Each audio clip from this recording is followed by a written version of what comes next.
آج انشاءاللہ تعالی ہم سورۃ البقرہ کی آیت نمبر 279 سے لے کر 281 تک پڑھتے ہیں اور ان آیات کو سمجھنے کی کوشش کرتے ہیں۔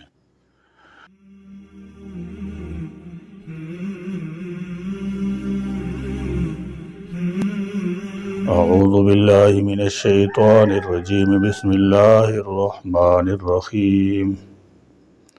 فَإِن لَّمْ تَفْعَلُوا فَأْذَنُوا بِحَرْبٍ مِّنَ اللَّهِ وَرَسُولِهِ وَإِن تُبْتُمْ فَلَكُمْ رُءُوسُ أَمْوَالِكُمْ لَا تَظْلِمُونَ وَلَا تُظْلَمُونَ وَإِن كَانَ ذُو عُسْرَةٍ فَنَظِرَةٌ إِلَىٰ مَيْسَرَةٍ وَأَن تَصَدَّقُوا خَيْرٌ لَّكُمْ إِن كُنتُمْ تَعْلَمُونَ وَاتَّقُوا يَوْمًا تُرْجَعُونَ فِيهِ إِلَى اللَّهِ ثُمَّ تُوَفَّىٰ كُلُّ نَفْسٍ مَّا كَسَبَتْ وَهُمْ لَا يُظْلَمُونَ۔ فَإِن پھر اگر لم تفعلوا نہ کیا تم نے یہ، فَأَذَنُوا تو خبردار ہو جاؤ، بِحَرْبٍ جنگ کے لیے، من اللہ اللہ سے، وَرَسُولِهِ اور اس کے رسول سے، وَإِنْ اور اگر تم توبہ کر لو، فَلَكُمْ تو تمہارے لیے ہیں، رؤوس اموالکم اصل مال تمہارے، لا تظلمون نہ تم کسی پر ظلم کرو، ولا تظلمون اور نہ تم پر ظلم کیا جائے گا۔ فرمایا فَإِن لَّمْ تَفْعَلُوا فَأَذَنُوا بِحَرْبٍ مِّنَ اللَّهِ وَرَسُولِهِ بحرب میں تنوین تعظیم کے لیے ہے، اس لیے بڑی جنگ ترجمہ کیا گیا ہے، یعنی اگر تم نے سود نہ چھوڑا تو اللہ اور اس کے رسول کی طرف سے اعلان جنگ سے آگاہ اور خبردار ہو جاؤ۔ اور یہ وہ وعید ہے جو اللہ اور اس کے رسول کی طرف سے دوسرے کسی جرم کے بارے میں اتنی واضح الفاظ میں نہیں دی گئی۔ حضرت عبداللہ بن عباس رضی اللہ تعالی عنہما فرماتے ہیں کہ سعید کی روح سے مسلمان حاکم کا فرض ہے کہ سودی کاروبار کو ختم کرنے کا انتظام کرے، اور اگر سود خوری سے باز نہ آئیں تو پھر ان کے خلاف جہاد کیا جائے۔ یہ سود کی لعنت سے نجات دلانے کا دوسرا طریقہ تعزیری عمل ہے، اور یہ اس صورت میں ممکن ہے جبکہ حکومت اسلامی ہو اور وہ اسلامی احکام کا نفاذ کرے اور پھر ان کی خلاف ورزی کرنے والوں کے خلاف تعزیری کارروائی کرے۔ کسی بھی ملک و قوم کے لیے معاشی مسائل بنیادی اہمیت کے حامل ہوتے ہیں، اگر یہ نظام درست ہو جائے تو لوگوں کے بیشتر دنیوی مسائل حل ہو جاتے ہیں۔ اسلام کے اقتصادی نظام میں سود ایک بنیادی رکن ہے جسے دور کیے بغیر لوگوں کی معاشی حالت درست نہیں ہو سکتی۔ لہذا ایک اسلامی حکومت کا اولین فریضہ ہے کہ ملک کو سود کی لعنت سے پاک کرے اور اس راستے میں آنے والے ہر روڑے کو ہٹا دے، اور یہ چیز تعزیری قوانین کے ذریعے ہی حاصل ہوگی۔ حضرت عبداللہ بن عباس رضی اللہ تعالی عنہما یہ بھی فرماتے ہیں کہ مسلمان حاکم کا فرض ہے کہ سود خور سے توبہ کرائے کہ آئندہ کے لیے سودی کام سے قطعاً دستبردار ہو جائے۔ اگر اس نے ایسا کر لیا تو معاملہ ختم ہو گیا، اور اگر کوئی شخص توبہ سے انکار کرتا ہے تو حاکم اسے سزا دینے کا پابند ہے، اور یہ سزائے موت بھی ہو سکتی ہے۔ حضرت حسن بصری اور حضرت ابن سیرین رحمۃ اللہ تعالی علیہما جو تابعین میں سے ہیں، وہ فرماتے ہیں کہ اگر سود خور توبہ نہ کرے تو اسلامی نظام کے تحت ایسے شخص کا سر تلوار سے قلم کر دینا چاہیے۔ اب سود لینے والا دو طرح کا ہو سکتا ہے۔ اگر ایسا شخص جو سود کو حرام نہیں سمجھتا تو وہ دائرہ اسلام سے خارج ہے اور مرتد سمجھا جائے گا، کیونکہ اس نے اسلام کے قطعی حکم کا انکار کیا ہے، لہذا اس کے خلاف جہاد ضروری ہو جائے گا۔ جیسے کہ ابو بکر صدیق رضی اللہ تعالی عنہ نے منکرین زکوٰۃ کے خلاف جہاد کیا تھا۔ اور پھر یہ ہے کہ مرتد نے جو مال اسلام کے دور میں کمایا تھا وہ اس کے مسلمان ورثاء میں تقسیم کر دیا جائے، اور جو مال اس نے ارتداد کے بعد کمایا تھا وہ اسلامی بیت المال میں جمع ہو جائے گا۔ سود خور کی دوسری حیثیت یہ ہے کہ اسے حرام تو سمجھتا ہے مگر لے رہا ہے۔ ایسا شخص دین کا باغی ہے اور ایسے شخص کے خلاف ہی جنگ ضروری ہے۔ آخر میں فرمایا وَإِن تُبْتُمْ فَلَكُمْ رُؤُوسُ أَمْوَالِكُمْ، اور اگر توبہ کر لو تو تمہارے لیے تمہارے اصل مال ہیں، یعنی اگر تم اللہ کے حکم کی اطاعت کرتے ہوئے سود کو چھوڑ دو تو تمہارا اصل مال تمہارا ہی ہے، وہ تم لے سکتے ہو۔ لا تظلمون ولا تظلمون، نہ تم کسی پر زیادتی کرو اور نہ تمہارے ساتھ ظلم کیا جائے گا، یعنی اصل مال سے زائد وصول کرو تو یہ تمہارا لوگوں پر ظلم ہوگا، اور اگر تمہیں اصل مال بھی نہ ملے تو یہ لوگوں کا تم پر ظلم ہوگا، اور یہ دونوں چیزیں ہی انصاف کے خلاف ہیں۔ وَإِنْ، اور اگر کانا ہو مقروض ذو عسرت تنگ دست فنظیرت، تو مول دینا ہے اسے الی میسرت آسانی تک۔ وَأَنْ، اور اگر تصدقو تم قرض معاف کر دو خیر بہت بہتر ہے لکم تمہارے لیے، ان اگر کنتم ہو تم تعلمون جانتے۔ فرمایا وَإِنْ كَانَ ذُو عُسْرَةٍ، اور اگر مقروض تنگ دست ہے، وعدہ کے مطابق قرض واپس نہیں کر سکتا، جاہلیت میں قرض ادا نہ کرنے کی صورت میں سود در سود سے اس رقم اضافہ ہوتا جاتا، جیسے تھوڑی سی رقم ایک پہاڑ بن جاتی، اس کی ادائیگی ناممکن ہو جاتی تھی۔ آج کل بھی یہی حال ہے۔ اس کے بعد اللہ تعالیٰ نے حکم دیا کہ کوئی تنگ دست ہو تو سود تو درکنار، آسانی تک اسے مہلت دو، اور قرض بالکل معاف کر دو تو زیادہ اچھا ہے۔ فَنَظِرَةٌ إِلَىٰ مَيْسَرَةٍ، تو اسے آسودگی تک مہلت دینی چاہیے۔ محدثین اور فقہاء کرام رحمۃ اللہ تعالی علیہم فرماتے ہیں کہ آیت کی روح سے تنگ دست کو مہلت دینا واجب ہو جاتا ہے، اور اگر مقروض جان بوجھ کر ٹال مٹول کرتا ہے تو وہ گناہ کبیرہ کا مرتکب ہوتا ہے، کیونکہ سرمایہ موجود ہونے کے باوجود ٹال مٹول کرنا اور قرض کی ادائیگی سے اعراض کرنا ظلم کے مترادف ہے، اور ظالم شخص تعزیر کا مستحق ہوتا ہے۔ لہذا اگر شبہ ہو کہ مقروض کے پاس مال موجود ہے مگر ادا نہیں کرتا تو قرض خواہ عدالتی چارہ جوئی کر سکتا ہے، اور حاکم وقت ایسے مقروض کو قید میں ڈال سکتا ہے۔ اگر اس کے پاس مال موجود ہے تو قرض ادا کر کے رہائی حاصل کر لے گا، اور اگر عدالت کو یقین ہو جائے کہ یہ شخص قرضہ لوٹانے کے قابل نہیں ہے تو اسے مہلت دی جا سکتی ہے۔ وَأَن تَصَدَّقُوا خَيْرٌ لَكُمْ، اگر مقروض اس قدر مفلوق الحال ہے کہ قرضہ ادا کرنے کے قابل نہیں تو ایسی حالت میں قرضہ بالکل معاف کر دینا ہی بہتر ہے۔ ان کنتم تعلمون، اگر تم کچھ جانتے ہو۔ بخاری مسلم شریف کی روایت میں آتا ہے کہ جس نے تنگ دست مقروض کو مہلت دی اسے بالکل معاف ہی کر دیا، تو فرمایا نبی کریم صلی اللہ تعالی علیہ وسلم نے کہ قیامت کے دن ایسا شخص اللہ تعالیٰ کے عرش کے سائے میں ہوگا، اور وہ ایسا دن ہوگا جس میں عرش کے سائے کے سوا کوئی سایہ نہ ہوگا۔